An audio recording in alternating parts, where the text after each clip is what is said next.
Dans ma semaine Blue Sky, Share Action, une entité à but non lucratif britannique, vient d'établir son classement annuel évaluant les pratiques des plus grands gérants d'actifs au monde en matière d'investissement responsable. Ce rapport, intitulé Point of No Returns 2025, montre le gouffre qui s'est ouvert entre les États-Unis et l'Europe en matière d'ESG. Depuis qu'aux États-Unis, les républicains ont déclaré la guerre à un capitalisme woke inventé de toutes pièces, 76 gérants d'actifs ont été évalués.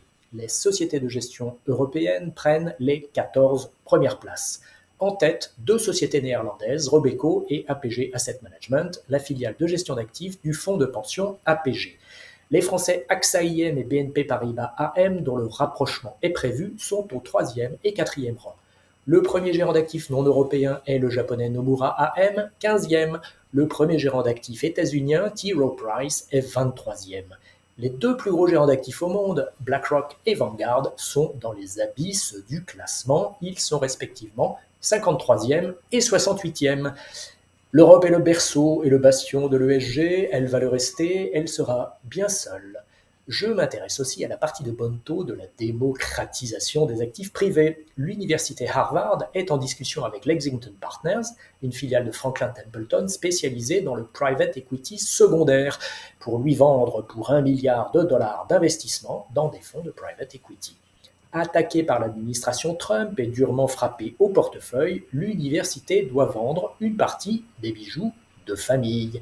Nir Kessar, éditorialiste pour Bloomberg, ne serait pas surpris si Franklin Templeton finissait par vendre les investissements en private equity dont Harvard ne veut plus aux conseillers financiers et aux investisseurs de détail.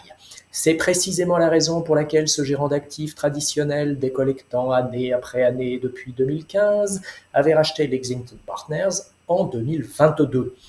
Robin Wigglesworth du Financial Times qualifie ainsi la démocratisation des actifs privés, un terme tragicomique qui induit en erreur, souvent utilisé pour masquer le fait de vendre de vieilles daubes à des gens qui n'y connaissent la plupart du temps pas grand-chose. Enfin, Eric Weil, un expert des retraites, propose dans la revue du think tank Terra Nova de démocratiser l'épargne retraite volontaire en France. Il estime que les coûts des plans d'épargne retraite, en moyenne de 3% par an, sont beaucoup trop élevés et suggère de les plafonner. Oui, ces coûts sont beaucoup trop élevés car il n'y a aucune concurrence sur le marché de l'assurance vie et de l'épargne retraite. Le plafonnement des frais me semble donc une bonne idée, hélas. Bonne lecture et bonne semaine.